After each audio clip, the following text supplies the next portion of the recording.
السلام علیکم ورحمۃ اللہ وبرکاتہ۔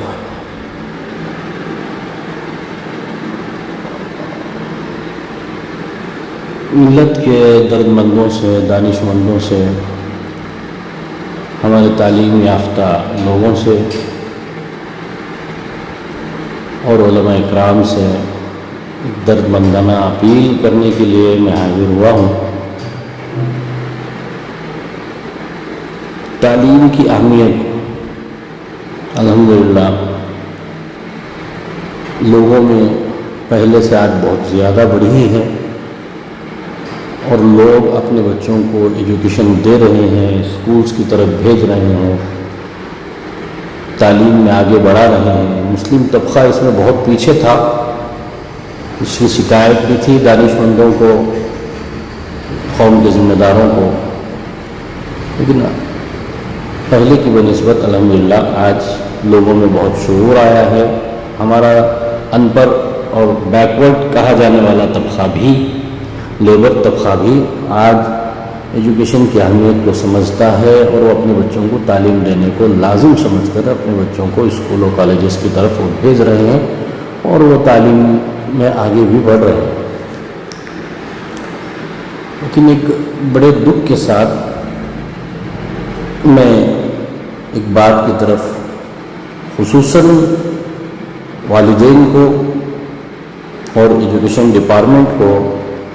اسکول مینجمنٹس کو، اور اس میں بھی بالخصوص ہمارے مسلم مینجمنٹ اور پھر قوم کے دانش مندان جو تعلیمی میدان میں جن کی نمایاں خدمات ہیں،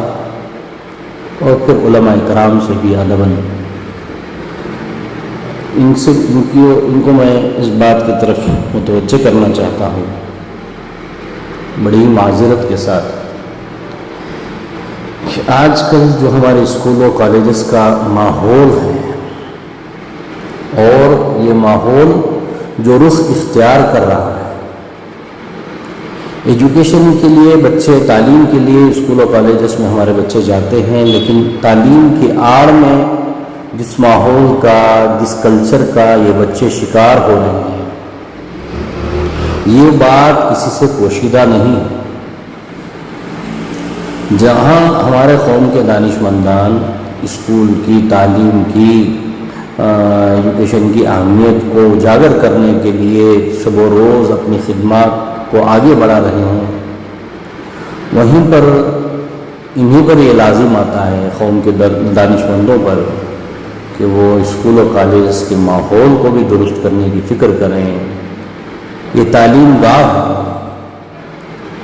یہاں سے نہ صرف بچہ سائنس، میتھس، سوشل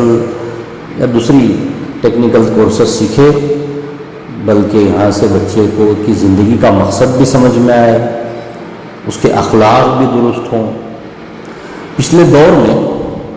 ہمارے جو آج ریٹائرڈ ہمارے جو ایجوکیشن ڈپارٹمنٹ کے لوگ ہیں، لیکچررز ہیں، ٹیچرز ہیں، ان کو بھی یاد ہوگا کہ ان کے بچپن میں جب یہ پڑھتے تھے، ایسے پرائیویٹ اسکولز کا تو ماحول نہیں تھا، اکثر گورنمنٹ اسکولز ہوا کرتے تھے، لیکن وہاں کے اساتذہ کی جو فکریں ہوا کرتی تھیں، مدارس بھی اس دور میں نہیں تھے، کچھ سرکاری اسکولز تھے،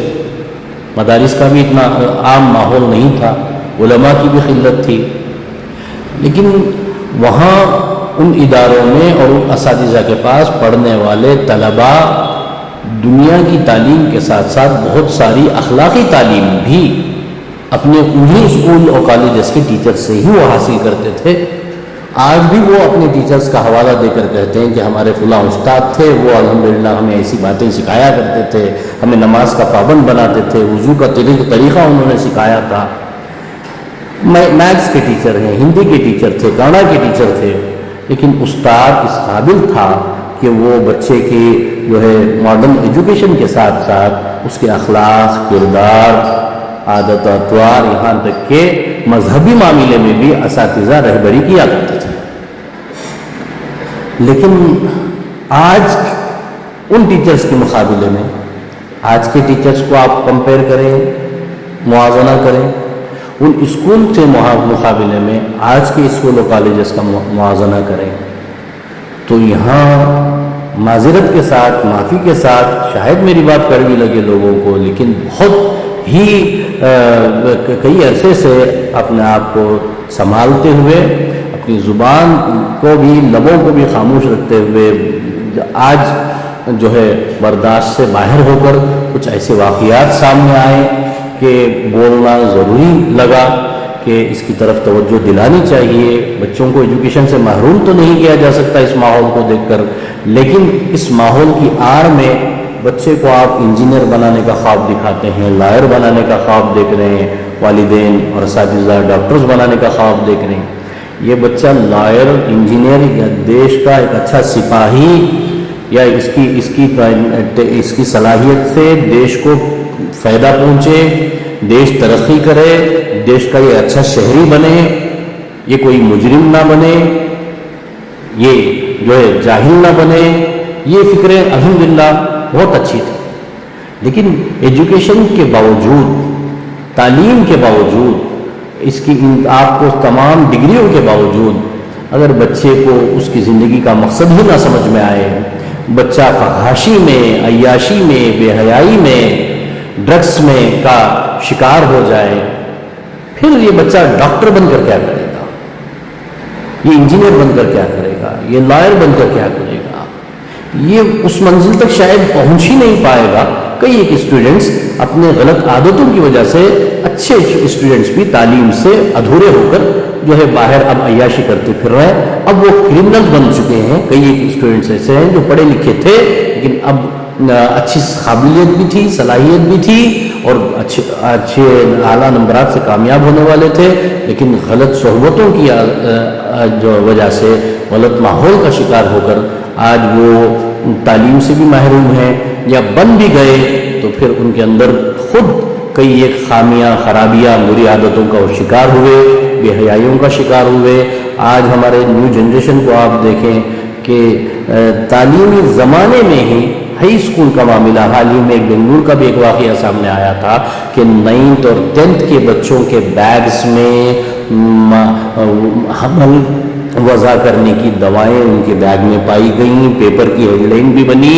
اور اچانک ایجوکیشن ڈپارٹمنٹ نے اس پر ایکشن لیا، لیکن پھر بعد میں وہ خبر ایسے غائب ہوئی گیا کہ کچھ ہوا ہی نہ جانے وہ حکومت سیاستدانوں کی کیا مجبوری تھی کہ اس بات کو دبا دیا گیا، پھر وہ بات سامنے نہیں ہے، یہاں تک کہ پیپر میں بھی وہ چیز چھپ چکی تھی کہ بچوں کے بیگس میں بنگلور کے اندر ایسی چیزیں ملی ہیں۔ بنگلور کا حال نہیں، پورے شہر کا،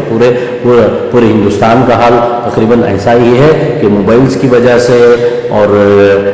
کالجوں میں اور غلط صحبتوں کی وجہ سے، غلط دوستیوں کی وجہ سے بچے کے اندر بگاڑ آ رہا ہے، ہر قسم کی برائیوں کا وہ شکار ہو چکے ہیں، اور بچے کم عمری میں کئی ایک بچوں کے ابورشنز بھی لڑکیوں کے ہو رہے ہیں۔ اب ان کے ساتھ جو جن کے ریلیشن تھے وہ بھی کم سن بچے تھے، اب کم عمری کے اندر 15-16 سال کی عمر کے اندر یہ سارے حد بچے اگر پار کر لیں تو پھر اس زندگی میں وہ کیا بن پائیں گے، وہ دیش کے لیے کتنے بہتر ہوں گے، سماج کے لیے کتنے اچھے ہوں گے، قوم کے لیے کتنے اچھے ہوں گے۔ اب اس میں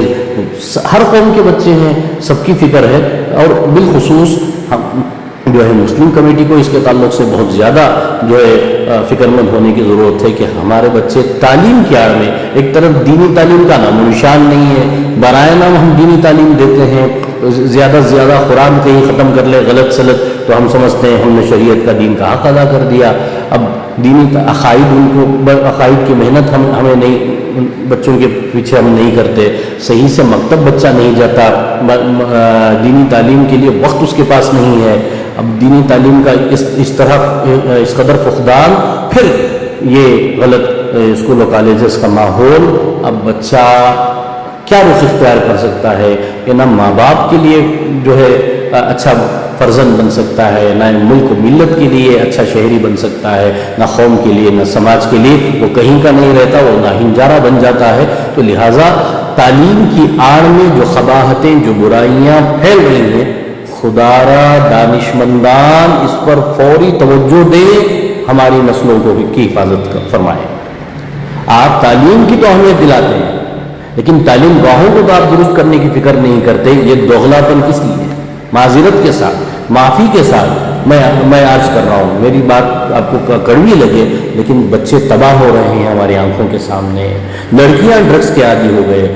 لڑکے تھے ڈرگس کے عادی، یہ سنا کرتے تھے اکا دکا، لیکن کالجز کا ماحول ہے کہ لڑکیاں بھی ڈرگس کی عادی ہیں اور غلط صحبتوں کا شکار ہیں۔ فرینڈ شپ اور ریلیشن شپ عام بات ہو رہی ہے، سارے حد یہ پار کر رہے ہیں۔ خدا کے لیے ایجوکیشن ڈپارٹمنٹ سے پر زور ڈالیں کہ وہ اس ماحول کو درست کرے، دانشمندان اس کی فکر کریں، کارپوریٹرز ایم ایل ایز کی ذمہ داری ہے کہ وہ اپنی اس ماحول کو، ہماری جنریشن کو بچانے کی فکر کرے۔ اگر یہ لوگ نہیں کرتے تو ماں باپ پر ذمہ داری آتی ہے کہ وہ اپنی معصوم اولاد کو اس برے ماحول سے بچانے کی فکر کرے۔ ایسے ماحول میں، ایسے اسکولز میں پڑھائیں جہاں کا ماحول بہتر ہو، جہاں کا ماحول دینی ہو اور جہاں کو ایجوکیشن نہ ہو۔ یہ ساری قباحتیں کو ایجوکیشن کی وجہ سے ہیں۔ ایک زمانے سے، ایک عرصے دراز سے کئی مسلم اور اسکولز کو، مسلم کالجز کو، اسکولز کو اس بات کی گزارش کی گئی، منت سماجت کی گئی کہ خدا را آپ کو ایجوکیشن کو ختم کریں، لڑکوں لڑکیوں کے الگ الگ تعلیم گاہ بنائیں۔ ہم سب کچھ بنا چکے، بہت ساری ترقی کر چکے، لیکن آج تک ہماری بچوں کی حفاظت کے لیے الگ الگ تعلیم گاہ بنانے میں ہم ناکام رہے۔ بڑی بڑی مسجدیں ہم بنا چکے ہیں، بڑے بڑے ادارے ہم قائم کر چکے ہیں، لیکن ہمارے بچوں کی تحفظ کے لیے ہم نے لڑکیوں کے لیے الگ کالجز ہم کر نہیں سکے۔